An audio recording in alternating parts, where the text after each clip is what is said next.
anytime, anywhere, someone is playing a game, they're still a rights holder, and their rights still have to be protected.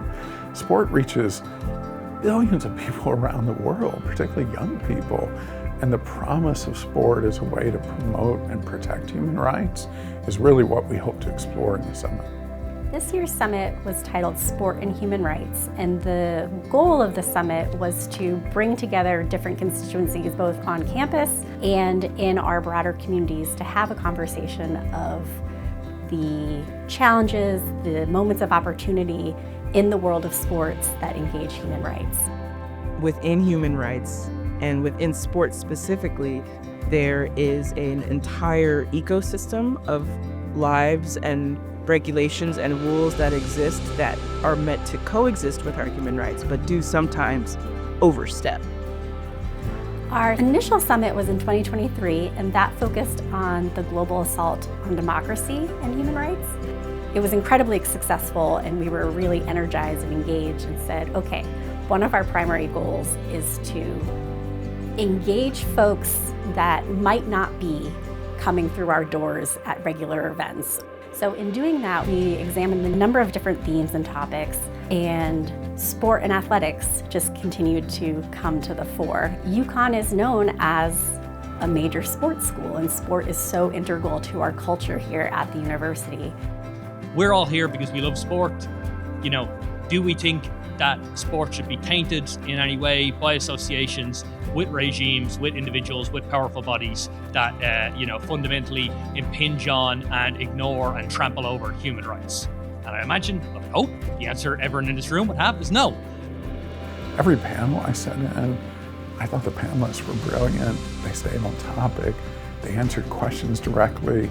They challenged where we needed to be challenged, but they also upheld that promise of, even though these are some of the weaknesses, sport can do some remarkable things if we're intentional about how we use it to promote and protect human rights. It's not about making sport responsible for all the harm that's going on, for all the terrible things that are happening in a host city, for example, but it's really about helping sports understand where can we have positive impacts and seizing these opportunities to protect, respect human rights, and where do we have negative impacts to help sports understand how to address those and how to react to those. The first day keynote by Pablo Torre, I'm a pretty big fan of his, and to hear him talk about things I'd listened to on his podcast, Pablo Torre Finds Out, to hear him talk about those things in person, but also personalize them to what UConn students are thinking about, talking about what happens here on this campus, it was really inspiring. So much of what I think about now with sports is that sports has never, as an industry, as an economy, as a cultural institution, it has never been more valuable. The sports market is actually now valued at approximately $2.65 trillion. You know, where there is value creation, you also have to talk about where there can be value extraction. And many industries, sport included, can externalize those costs. And we're talking today about how many of those costs are human. I think back to my senior year in high school, and I begged my teacher to let me do a history project on Tommy Smith and John Carlos, because that protest had just happened 11 years before in Mexico City, and then to fast forward to 2025 and have the opportunity to bring Tommy Smith and John Carlos to campus for what may be one of the last events they're going to be together, and be able to speak about the legacy of their work, not just in 1968, but since then. That was a pinch me moment for me to introduce them, and it drew over 400 people. I think a lot of people felt the same way. This is just a once in a lifetime experience. Another really powerful and impactful presentation was by US Paralympian Danielle Umstead. She's a US Paralympic skier, she's a blind skier. In her presentation, she took us through a simulation of sorts of what it's like to be a blind skier. And it was just incredibly powerful. The limitations are only the ones we put on ourselves, and only the ones that society scripts for you, and that we can live the life we want to live.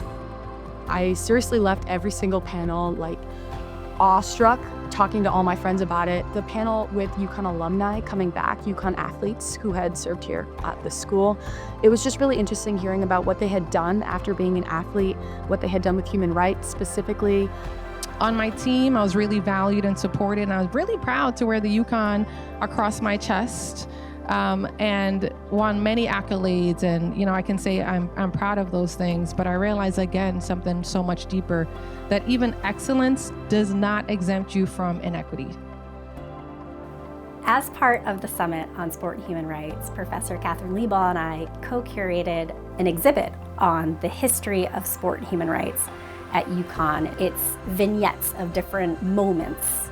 Our hope is that it's an invitation to other scholars and people within and outside the UConn community to investigate the athletics history and how it intersects with various human rights causes over time.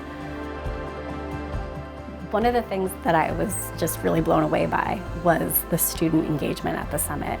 So it was really fantastic to know that there's deep interest in these topics. Right now, having conversations surrounding human rights in sports especially is vital because there's so many things for us to pay attention to these days, and it's so easy for us to see things as isolated bits and pieces, but they're not. Everything works together, and I think that this conference right now is important to remind us that there is nowhere that's not being touched by the evolution of politics. Being at the Sports and Human Rights Summit was such a reaffirming and gratifying feeling when you're surrounded with a room full of people who not only care so deeply about human rights, but who have made careers on caring about human rights and doing something about it. And just being in a room with these kind of people, it was a feeling that's inexplainable in any other sense, and I'm so grateful that UConn has the resources like that to do so.